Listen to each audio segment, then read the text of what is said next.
Sharda films and music में आपका स्वागत है। सब्सक्राइब के लाल बटन को दबाकर चैनल को सब्सक्राइब करें और बेल आइकॉन को दबाएं ताकि हमारे सारे अपडेट्स आप तक पहुंचे।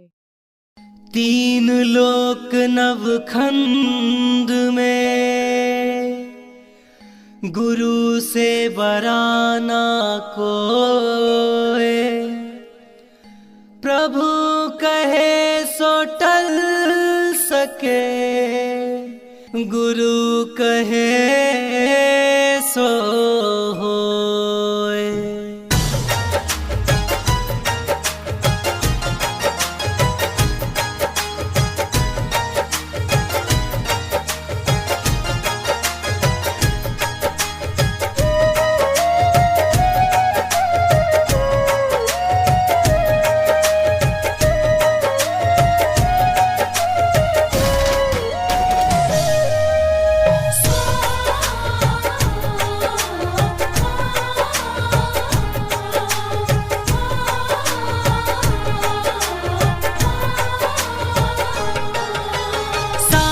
तीर्थ धाम आपके चरणों में, सारे तीर्थ धाम आपके चरणों में। हे गुरुदेव प्रणाम आपके चरणों में, हे गुरुदेव प्रणाम आपके चरणों में।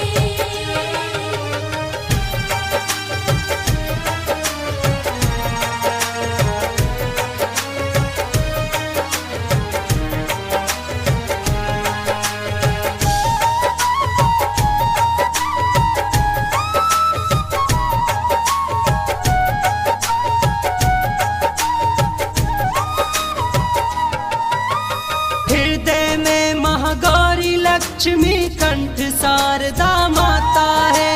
जो भी वचन कहे मुख से वो वचन सिद्ध हो जाता है। हृदय में महागौरी लक्ष्मी कंठ शारदा माता है। जो भी वचन कहे मुख से वो वचन सिद्ध हो जाता है, वचन सिद्ध हो जाता है। हे गुरु ब्रह्मा हे गुरु विष्णु, हे गुरु ब्रह्मा हे गुरु विष्णु, हे शंकर भगवान आपके चरणों में। हे गुरुदेव प्रणाम आपके चरणों में। हे गुरुदेव प्रणाम आपके चरणों में।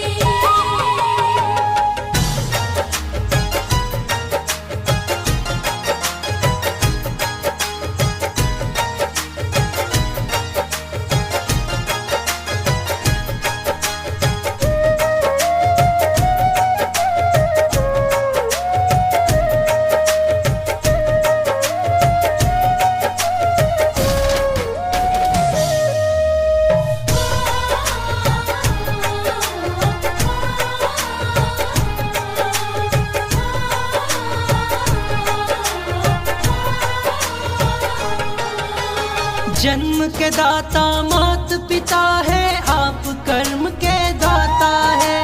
आप मिलाते हैं ईश्वर से, आप ही भाग्य विधाता है। जन्म के दाता मात पिता है, आप कर्म के दाता है।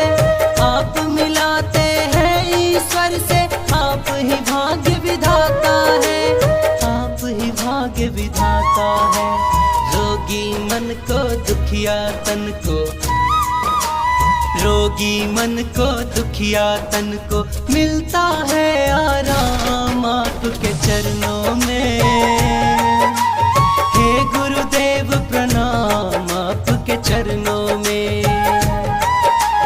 हे गुरुदेव प्रणाम आपके चरणों में।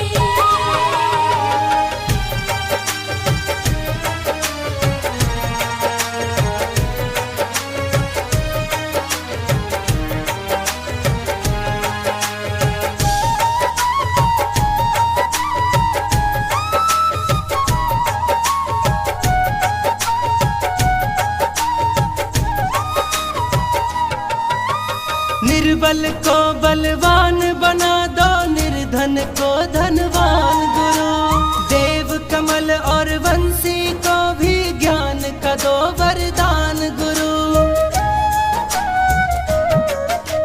सब धरती कागज करूं लेखनी बनराज, समंदर को स्याही करूं पर दुर्गुण लिख्यो न जा।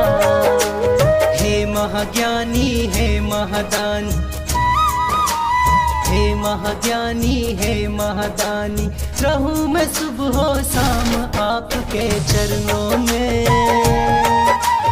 हे गुरुदेव प्रणाम आपके चरणों में।